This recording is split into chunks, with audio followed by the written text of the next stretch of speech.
In the early years of the Second World War, Europe was plunged into darkness.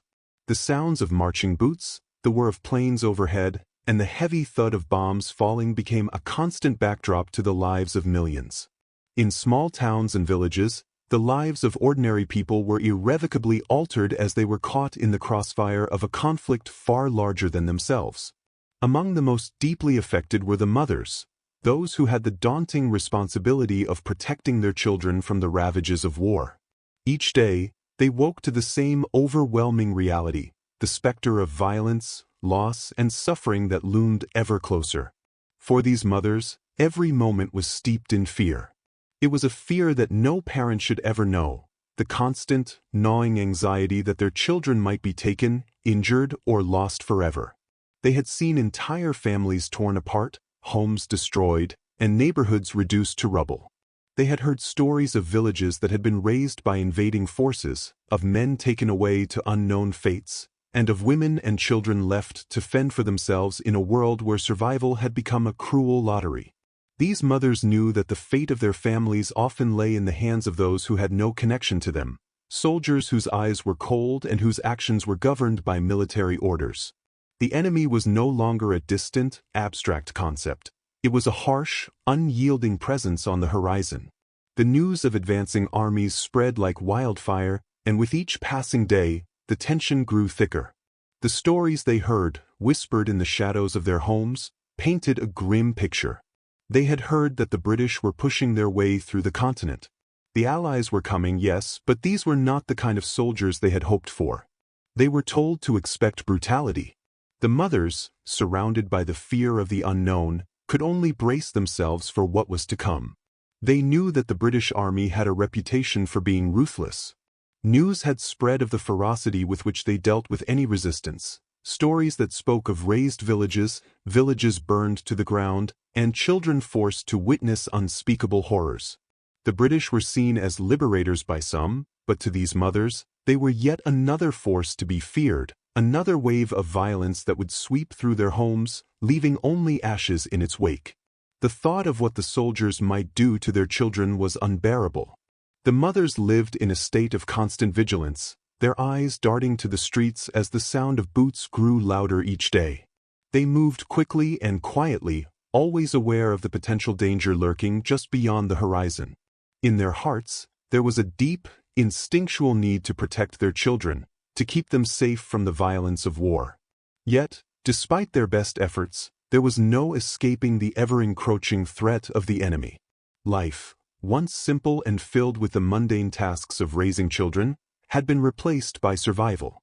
Meals were smaller, their provisions ever-decreasing, and the once thriving communities now seemed empty, their inhabitants marked by exhaustion, worry, and grief. Each day brought a new hardship, a neighbor lost to an air raid, a family forced to flee their homes, a child taken by the soldiers. The world had become a place where nothing could be counted on, where even the most basic aspects of life were a struggle. It was in this environment, one of anxiety and hopelessness, that the mothers faced the true weight of their fear. The stories they heard of the British forces approaching were so full of violence that they began to believe it was their fate to endure another wave of cruelty. They expected no mercy. There was no room for hope, only the cold certainty that they would once again bear witness to the horrors of war. The prospect of British soldiers arriving in their town stirred only terror. They braced themselves for what was to come, readying their children for the worst. In the midst of this, the mothers shared a common bond, the love they felt for their children. Despite the fear that surrounded them, despite the bleakness of their daily lives, they continued to care for their families as best they could. They scrounged for food, patched up wounds, and whispered words of comfort in the dead of night when the sounds of distant gunfire seemed too close. They knew that survival, no matter how hard it seemed, was their only option. Yet, as much as they tried to prepare for the inevitable cruelty they believed awaited them, a sense of helplessness settled deep in their hearts. They could no longer protect their children from the wrath of war. The enemy had come, and they were powerless to stop it. What could they do? There was no defense against an army, no way to shield their families from the brutal consequences of a conflict that had torn apart the fabric of their world. It was only a matter of time before the British soldiers arrived, and with them, the harsh reality of war would once again make itself known. But then, as the days stretched on and the sound of boots grew nearer, something unexpected began to happen. It was subtle at first, small gestures of kindness from passing soldiers, an offer of a smile, a brief conversation that didn't end in violence. These gestures were so out of place in a world consumed by war that they almost went unnoticed. Yet for the mothers, every small act of kindness, every fleeting moment of humanity, became a fragile thread of hope. Could it be that these soldiers, these British forces they had been warned about, might not be the monsters they had imagined? The thought seemed too foreign, too unbelievable to grasp. But still they dared to wonder. As they prepared themselves for the worst, they could not help but wonder, was it possible that the British soldiers could bring something other than destruction? Could they be the ones who would bring an end to the endless suffering? Or was it all just another cruel illusion, a brief flicker of hope before the inevitable horrors descended once more? The mothers, for the first time in years, dared to ask themselves this question as they gazed into the distance, waiting for the soldiers they had feared to appear. They were unsure, unprepared, and yet, deep down, a small part of them, some primal instinct that had never been fully extinguished, held on to the faintest hope that their world might not be entirely beyond redemption. But hope, they knew, was a dangerous thing. It could be just as fleeting as the soldier's passing smile or the brief kindness of a stranger in a war-torn world. Still, they could not help but cling to it. And in that fragile moment of uncertainty, they waited for what would come next, hearts heavy, but eyes searching the horizon for any sign that the cruelty they feared might not be all-encompassing. The war had made them hardened, but they were mothers first. And in the end, it was that love for their children, that undying devotion, that would make all the difference. It was that love that would drive them to endure, to survive, and to see beyond the immediate terror to something more, a glimmer of hope in a world where hope seemed like the greatest casualty of all. As the days stretched on, the tension in the village thickened, settling like a dense fog over everything. The sound of marching boots grew louder, more distinct, as if the earth itself were trembling in anticipation. Mothers, already weary from months of sleepless nights and constant vigilance, could feel the weight of the impending arrival. They gathered their children close, whispering reassurances they scarcely believed, trying to give them a sense of calm even as their own hearts raced with fear. It was not just the arrival of soldiers that gripped their minds, it was the unknown, the terrible possibility of what might come with them. Would it be an invasion, another wave of terror, or something even worse than they had imagined? There had been no warning. The rumors had been conflicting. Some said the British were advancing, but no one knew for sure what form they would take once they arrived.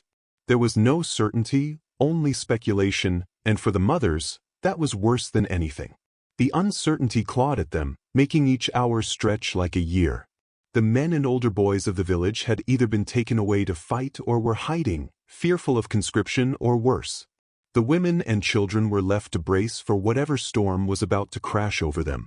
The threat of violence, of losing everything they held dear, was a constant companion, and it made them hold each other a little closer, a little tighter. As the soldiers' boots grew closer, the sound of their approach began to drown out everything else. The birds that once sang in the morning, the laughter of children at play, the rustle of leaves in the wind. It was replaced by the steady, almost mechanical rhythm of footsteps that signaled the arrival of the unknown. The mothers, standing by their windows, their faces pale and strained, saw the soldiers on the horizon. In the distance, they appeared like dark figures moving in unison, marching with a precision that sent chills down their spines. Some of the mothers, still hopeful but increasingly afraid, huddled with their children and prayed for strength. Others stood frozen, unsure of what to do or where to turn. Then, as if time had slowed, the soldiers were upon them. The streets filled with the sound of boots crunching on the gravel, the crisp crackle of dry leaves underfoot, and the low murmur of voices that seemed to carry on the wind. It was not the thunderous roar of an invading army, but something far more subtle, far more unsettling. The soldiers had arrived, but there was something in their manner, in the way they moved, that felt different from what the mothers had imagined. They were not shouting orders, nor were they making any aggressive movements. They were simply there, marching in the cold, their faces hidden behind the shadows of their helmets. For a moment, there was nothing but the stillness, the collective breath held in the lungs of every mother in the village. They waited for the inevitable crash of violence, the outburst of cruelty they had prepared themselves for. But it did not come. The soldiers did not charge through the streets with weapons raised or voices booming. Instead, they slowed their pace, their presence somehow quieter than expected. The villagers, standing in the doorways and watching from behind their curtains, felt a flicker of disbelief. Could this really be the force they had feared? The mothers exchanged uneasy glances. What were they to make of this? They had prepared for soldiers who would treat them with contempt, who would show no mercy, no sympathy. They had been told horror stories of other villages that had suffered when the British forces came through. Yet these soldiers did not seem like the faceless monsters they had been warned about. They did not seem like harbingers of death. The tension in the air was palpable, but it was not filled with the same ferocity that the mothers had been led to expect. It was filled with something else, a sense of uncertainty, of disbelief. Then came the first signs of a change, small, but enough to shake the mothers from their entrenched fear. One of the soldiers, his face gaunt and weary from weeks of fighting, approached a group of mothers standing in the town square. Instead of raising his rifle as the mothers had feared, he looked at them with something that resembled exhaustion more than aggression. He nodded, his gaze briefly meeting theirs, and then he spoke. It was a simple greeting, nothing more than a few words spoken in the most ordinary of tones, but it was enough to send ripples through the group. This soldier, for all his fatigues and weaponry, was not the enemy they had imagined. The soldier's voice, low and gravelly, did not carry the harsh edge of authority they had expected. It was not filled with the usual commands or threats that they had heard from the occupying forces. Instead, it was almost soft.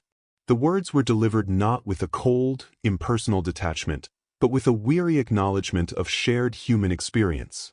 In that moment, the mothers were faced with a profound realization. These were not the invaders they had envisioned. These were men who, too, had endured the horrors of war. They had seen the same destruction, the same pain, and the same loss. And perhaps, just perhaps, they were not here to bring more of it. As the soldiers continued to move through the village, the mothers watched, still uncertain, but no longer gripped by the overwhelming fear they had felt just moments before. Some of the soldiers offered small gestures of kindness, a pat on the back, a nod of acknowledgement, even a brief smile. In an atmosphere thick with suspicion and dread, these moments of humanity felt almost absurd. How could the soldiers, whom they had feared so completely, act in such a way? Was this some kind of cruel joke, a manipulation to make them feel safe before the inevitable cruelty would strike? The mothers couldn't reconcile the image they had held of the enemy with the behavior unfolding before them. The most shocking moment came when one of the soldiers, seemingly without a second thought, produced a small tin of tea. He held it out to a mother standing near him, her hands trembling as she watched. At first, she thought it was some kind of trick, a cruel taunt to make her feel momentarily at ease before the storm. But there was no taunting in his eyes. He simply offered the tea, as if it were the most natural thing in the world. The mother, too stunned to do anything but stare, hesitated for a moment before accepting the tin. For a brief, inexplicable moment, it felt as if the world around her had shifted. The soldier watched her, his expression softening just enough to be noticeable.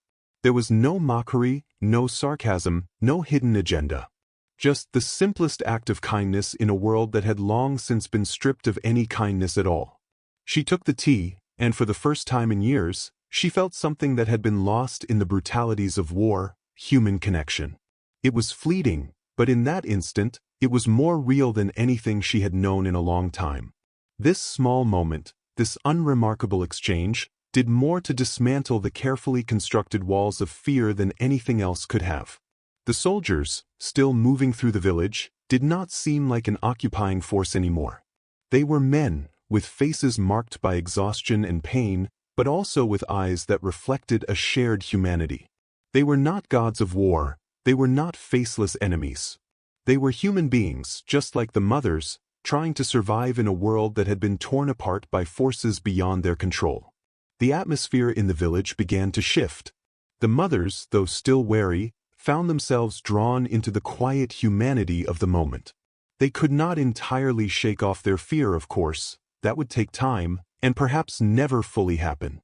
But what they saw unfolding before them was not the cruelty they had prepared for. It was something more complex, more difficult to understand. It was a recognition of shared suffering, an acknowledgement that both sides of this war had been victimized, in different ways. And in this strange, quiet moment, there was something else as well, an unspoken understanding that perhaps, after all, peace was possible. The streets were quiet now, a kind of silence that felt different from before. It was not the heavy, oppressive quiet that had filled the air during the darkest days of occupation, nor was it the anxious, breathless hush that had accompanied the arrival of soldiers. This was something else, an uneasy calm that hung between the villagers and the British soldiers. The mothers, who had once cowered in fear, now stood in their doorways, exchanging wary glances as the soldiers passed by. There was still a sense of uncertainty in the air, but it was no longer the kind of terror that had gripped them so tightly just days before. The soldiers were here, yes, but there was no immediate threat.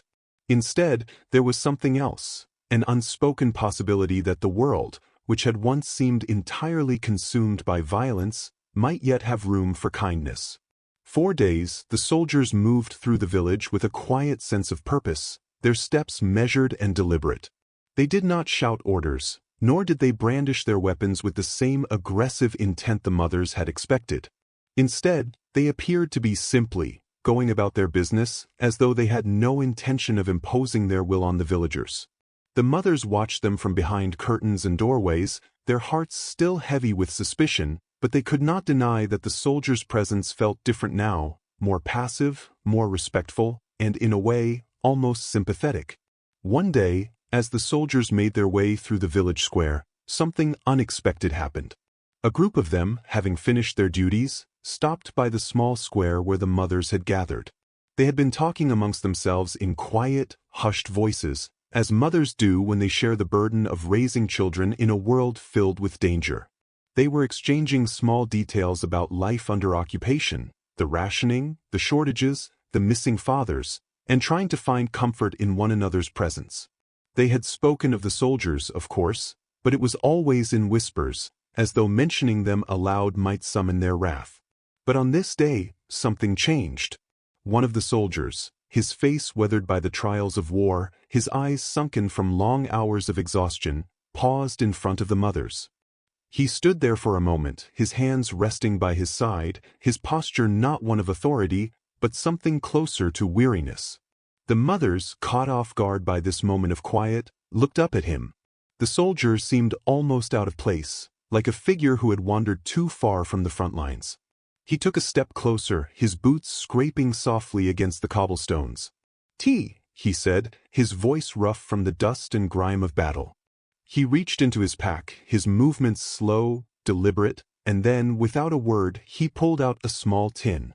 He extended it toward the closest mother, a woman whose eyes were still wide with the remnants of fear. She looked at the tin, then back at him, unsure of what to make of this unexpected gesture. It was not an order, nor was it a command. It was simply an offer, an act of simple kindness, so foreign in this context that it seemed almost impossible. The mother hesitated for a moment, her fingers trembling as she reached for the tin. She had expected nothing like this. The soldiers were not supposed to offer tea. They were supposed to offer terror. She glanced at the other women, who looked just as confused, and for a long moment, no one moved. There was only the soft hum of the wind and the distant clatter of hooves on cobblestones. And then, with a gentleness that surprised them all, she accepted the tea. It was a small act, almost insignificant in the grand scheme of things, but it carried with it an emotional weight that none of them had anticipated. The soldier did not move away immediately. Instead, he stood there, watching the mother with a kind of quiet patience. There was no rush in his demeanor, no urgency to be somewhere else. It was as if, in that brief moment, he had nothing else to do but offer this small token of humanity. The mothers, still unsure, began to relax just slightly. They did not understand this gesture, not entirely. It was so out of place, so at odds with everything they had been taught to expect from soldiers, that it left them both bewildered and uneasy. One by one, the soldiers began to offer tea to the other mothers. It was a simple thing, yes, but it had an effect far beyond what any of them could have imagined. The mothers, their hearts still heavy with suspicion, began to accept the soldiers' offerings. Some did so reluctantly, their hands shaking as they took the tin, while others took it more eagerly, desperate for any sign of relief from the constant tension they had lived with. They sat down, the tin of tea in their hands, their minds still reeling from the strangeness of the moment. How could this be? How could the soldiers, who were supposed to be their oppressors, offer them something as trivial as tea? Was it a trap? A trick to make them lower their guard? But as the minutes passed, the mothers began to notice something that set this moment apart from the countless other encounters they had had with soldiers. The soldiers, though still dressed in their military fatigues, did not seem to carry the same weight of aggression in their eyes. There was no contempt in the way they regarded the mothers. There was no disdain. Instead, they appeared tired, worn out by the endless cycle of violence that had consumed their lives as much as it had consumed the villagers. Their faces were drawn, their eyes weary. The war had drained them just as it had drained the mothers, and it was evident in the way they moved, in the way they spoke, and in the way they offered the tea. The soldiers did not speak much, but the quiet exchanges, some of them simple, some of them almost imperceptible, were enough to communicate the shared weight of their experience. They spoke of nothing important, nothing that could change the course of the war or alter the fate of the world. They spoke of homes left behind, of families they missed, of the odd sense of camaraderie they had found in each other despite the horror around them. The mothers, still guarded but curious, listened. They had been conditioned to believe that soldiers, particularly foreign ones, had no place in their world, no place in their homes. They were strangers, enemies, and therefore, their actions should be seen with skepticism. But what they saw in the soldiers' eyes, tired, human, searching, made them pause. And so, as the tea was sipped, a quiet transformation began. The mothers, once fearful and anxious, began to see the soldiers not as faceless invaders, but as men who, like them, had been caught in the terrible gears of war. For a brief, fleeting moment, the soldiers were not the enemy. They were simply survivors, struggling to make sense of a world that had offered no answers to their suffering. The soldiers did not demand anything from the mothers. They did not seek to impose their power or authority. They simply offered their presence, their quiet companionship in the midst of everything that had been torn apart. In that moment, the mothers realized something. The soldiers, like them, were not invincible. They were not cruel monsters. They were human beings, shaped by the same war that had shaped their own lives. The tea, though simple, became a symbol of that realization. It was an act of peace, small, fragile, but powerful. It was an invitation to share in the briefest of moments of respite, a reminder that even in the darkest of times, there was room for a kind of humanity that could not be wiped away by the violence of war. As the soldiers finished their rounds and began to prepare to leave the village, the mothers stood in silence, their hearts heavy with a mixture of emotions they had never thought they would feel in the presence of the enemy. Gratitude, yes, but also something deeper, a sense of connection, of recognition. The war had stripped away so much, had torn apart so many lives, and yet here they were, sharing a simple cup of tea in the midst of it all. It was a fleeting moment, one that could not erase the horror of the past, but it was enough to make them reconsider everything they had once believed about their enemies, about themselves, and about the possibility of peace. The days following the soldiers' arrival were marked by an uneasy quiet, an almost surreal stillness that seemed to blanket the village. The soldiers, having offered their unexpected act of kindness with tea, continued their duties in a manner that was both diligent and, for lack of a better word, considerate. The mothers, though still haunted by the scars of war, began to experience something strange. The tight grip of fear, while not entirely gone, had loosened slightly. It was not as if the soldiers' presence could be mistaken for peace, but something had shifted, a small fracture in the wall that had been built between them and the occupying force. They had expected terror, and in many ways, they still feared the worst. But now, they couldn't help but wonder whether there was more to the soldiers than they had initially assumed. The days passed slowly, each one marked by small, seemingly inconsequential interactions that, when added together, began to paint a picture that was entirely unexpected. It was not just the tea or the quiet words exchanged. It was the quiet gestures, the small acts of kindness that no one had anticipated.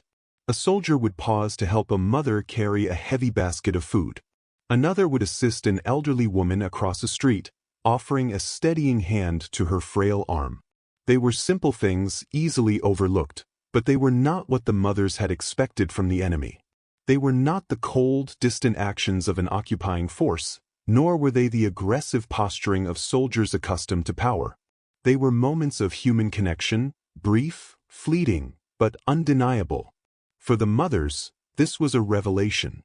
In a world where they had learned to expect cruelty from every corner, where survival had come to mean enduring an endless barrage of loss, these small acts of compassion were not just surprising, they were shocking. In a way, they felt even more disorienting than the violence they had grown accustomed to. The soldiers were not just here to wreak havoc. They were here to exist, to survive, just as the mothers were. And in that shared existence, something delicate and fragile had been born, the possibility of empathy. Yet even as these small moments of connection unfolded, the mothers couldn't entirely shake the deep-rooted fear that still lingered in the back of their minds. This wasn't supposed to happen. War didn't work like this. The enemy didn't show kindness. The soldiers were here to enforce their will, to occupy their homes, to steal away their lives. This subtle shift, the soldiers helping, the quiet smiles, the shared tea, felt like a dream, a fleeting illusion in the face of overwhelming reality. It was too good to be true, and the mothers, with all the wisdom born from their experiences, knew better than to trust in something that seemed so out of place. The unease began to settle in as the realization dawned. The soldiers were still soldiers. They wore the same uniforms, carried the same weapons, and followed the same orders that had caused so much suffering. Even if their actions seemed kind, even if they offered something as simple as a cup of tea, they were still part of an occupying force. The war had not ended, and the threats of violence and destruction were still very much alive. The soldiers could leave at any moment, their kindness forgotten, replaced by the cruel demands of their higher-ups. The possibility that this softness, this fleeting humanity, was nothing more than a temporary facade was a bitter pill to swallow. The mothers couldn't let their guard down, no matter how much their hearts ached to believe that this kindness could be real. But as the days turned into weeks, something began to change. The soldiers remained, but their presence no longer seemed like an ominous shadow hanging over the village. Instead, it had become a part of the fabric of daily life. The soldiers were not invaders anymore. They were simply men doing their duty, caught in a war that had stripped them of their humanity just as much as it had stripped the villagers. For the mothers, it was as though a window had opened, offering a glimpse of something they had never considered. Could it be that there was room in the world for both compassion and conflict, for humanity and war to coexist, however fleetingly? One afternoon, as the mothers gathered in the village square, their children playing quietly at their feet, something unexpected happened. The soldiers, having finished their work for the day, began to assemble in the square. The mothers, still hesitant, looked up but did not move. They had learned to expect little from the soldiers, certainly nothing that would shatter the boundaries of what they thought they understood about the world. But when the soldiers stopped in front of them, they did not speak of orders or supplies or weapons. Instead, they stood in silence, exchanging glances that seemed to carry unspoken weight. A soldier, the one who had offered the first tin of tea, stepped forward. His face was weathered, but his eyes, those eyes that had once been filled with the detachment of a soldier, now seemed softer, more human. He didn't speak immediately, and the quiet stretched on, almost unbearable in its intensity. The mothers watched, their hearts caught between fear and something else. What could they expect now? What could these soldiers possibly want? Finally, the soldier spoke, his voice low and hesitant, as though he were unsure of how to continue. "We are here," he said, "not just as soldiers, but as people too." There was a quiet pause as the weight of his words settled in the air. "We understand what you've lost," he continued, "what you've endured. And we know. We know it's not easy." The mothers exchanged uneasy glances. This was not the kind of conversation they had expected. These were not the harsh demands of an occupying force. These were words of empathy, of recognition that the war was not just something happening to one side, but something that had touched everyone. The soldiers' words, though simple, seemed to break through the layers of fear and distrust that had built up over the years. The soldier, continuing in his low, almost apologetic tone, then spoke of the soldier's own suffering. He didn't mention strategy or victory or any of the usual rhetoric that soldiers use to justify their presence in occupied territories. Instead, he spoke of the toll war had taken on them.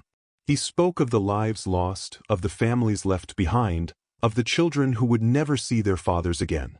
The mothers, for the first time in years, listened not as victims and oppressors, but as two groups of human beings connected by the same horrible reality.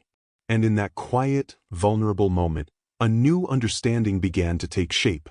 The soldiers, despite their uniforms, despite the weapons they carried, were not untouchable. They were men with their own pain, their own fears. The mothers, too, were more than just victims of war. They were survivors, their strength carved out of years of hardship and loss. They shared a bond now, a bond that transcended the artificial boundaries drawn by conflict. For a long time, the mothers had believed that the soldiers were the cause of their suffering. They had been taught to see them as the enemy, as the ones who had taken away their homes, their families, their peace. But now, in the quiet aftermath of this conversation, they saw that the soldiers, too, were part of the machinery of war. They were not immune to its horrors. The lines that had once seemed so clear, so rigid, victims and oppressors, began to blur. The war had made no one safe. It had consumed everyone, turning neighbors into enemies, fathers into soldiers, and mothers into prisoners of circumstance. In the days that followed, the mothers began to see the soldiers in a different light. They were no longer just the enemy, they were men caught in the same storm. The soldiers continued to offer small gestures of kindness, helping the villagers with chores, offering food when they could spare it, and even sharing news from the front lines, news that, for the mothers, had always been distant and foreign. The connection deepened in ways that none of them could have foreseen. The walls of fear, though not entirely gone, began to crumble piece by piece. It was a slow process, a fragile transformation that no one could have predicted, but it was real. The villagers, still cautious, began to realize that in the heart of this war, in the midst of all the pain and suffering, there was something more, something that transcended the boundaries of uniform and ideology. There was compassion, humanity, and the possibility that even in the darkest hours, there was still room for a flicker of light. The soldiers were not their oppressors. They were, like the mothers, simply trying to survive. And in this quiet space, they had found something neither side had anticipated, a shared humanity that had, until now, been buried beneath the weight of war. The days blurred into each other as the subtle transformation in the village continued to unfold. The tension, once so palpable and suffocating, had eased just enough to allow a strange new rhythm to take root. The soldiers, though still technically an occupying force, no longer seemed like the faceless aggressors the mothers had initially feared. Instead, their presence, once something to be endured, became a fixture that was oddly intertwined with the fabric of daily life in the village.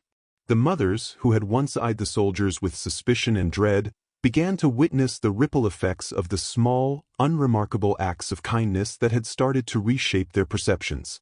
It was a gradual shift, so subtle, in fact, that at first the mothers didn't know whether to trust it.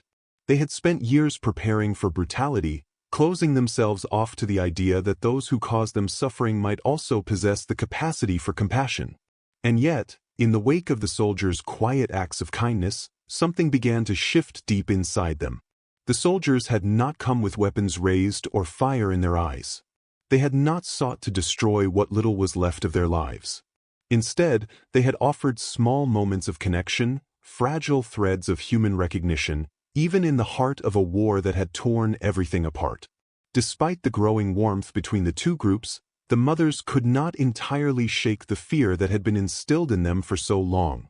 The war was still ongoing, the threat of violence was never far away, and the soldiers, despite the tea, the smiles, the shared moments, were still the enemy.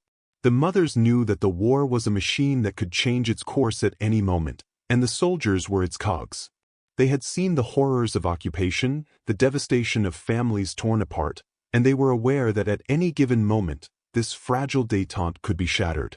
And yet, there was a subtle shift within them, a softening that neither they nor the soldiers could fully understand.